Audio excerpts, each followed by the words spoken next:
मधुबनी के एक छोटे से गांव में बसा एक पुराना रेडियो, जिसे सभी गांव वाले भूत का रेडियो कहते थे। यह रेडियो जब से उन्हें याद है, तब से ही उसकी कथाएं और उसमें आने वाली आवाजें गांव के लोगों के मनोरंजन का हिस्सा बन चुकी थीं। परंपरागत भूतिया कहानियों का सुनना उनके लिए रोज की बात थी। एक बार गांव के छोटे से चौपाल में, जहां रोज की तरह लोग मिलकर चाय पीते थे, एक समय ऐसा आया कि उनकी मासूमियत को एक संघर्ष में बदल दिया गया।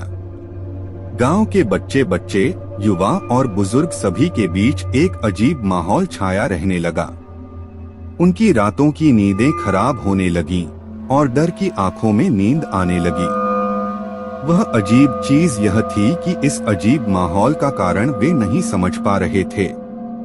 एक दिन एक युवक ने चौपाल पर बैठे सभी लोगों को एकत्रित करके कहा, हमें इस अजीब घटना का कारण निकालना होगा।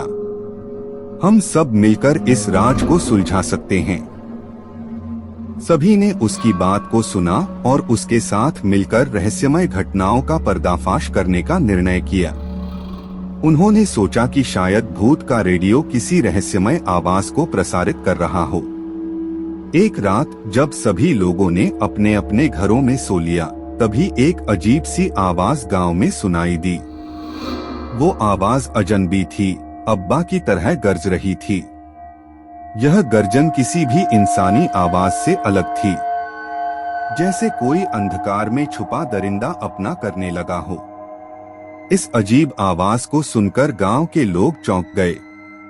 कुछ ने कहा कि यह भूत हो सकता है, तो कुछ ने कहा कि यह सिर्फ किसी का शरारती मजाक है।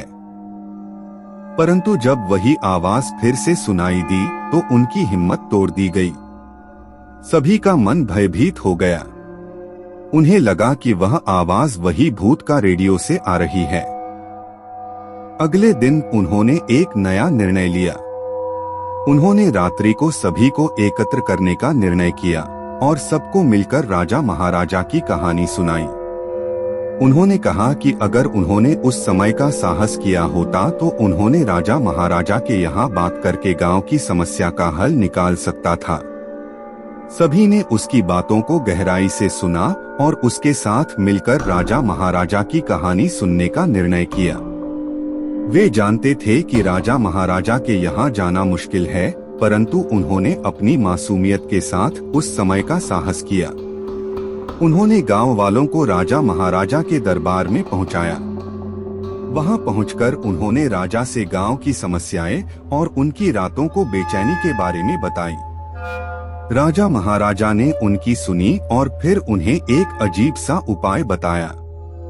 राजा महाराजा ने कहा, तुम्हें गांव में एक समाधान ढूंढना होगा।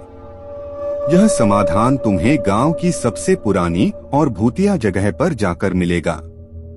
उन्होंने गांव वालों को राजा महाराजा की बात पर भरोसा किया और उन्होंने उनकी मार्गदर्शन में चलकर गांव की सबसे पुरानी और भूतिया जगह पहुंचे। वह जगह एक पुराने मंदिर के पास थी, जिसे कोई नहीं जानता था कि कब बना था और कैसे बना था। जगह पर पहुंचकर उन्होंने वहां एक भूतिया आवाज सुनी। वह आवाज उसी गरज की थी जो गांव में सुनी जा रही थी। उन्होंने धीरे से आवाज की ओर बढ़ाते हुए देखा कि वहां एक पुराना रेडियो बंद होकर पड़ा हुआ था। वह रेडियो बंद था, लेकिन उसमें कुछ बातें सुनाई दे रही थीं। उन्होंने रेडियो को धीरे से उठाया और देखा कि उसकी पिछली स्थिति में कुछ तकलीफें थीं। वह तब कुछ समझे कि रातों को आवाज कैसे बजती रहती थीं। वह रेडियो को ठीक करने में कामयाब हुए और फिर उसकी मदद से उन्होंने गांव में फिर से शांति स्थापित की।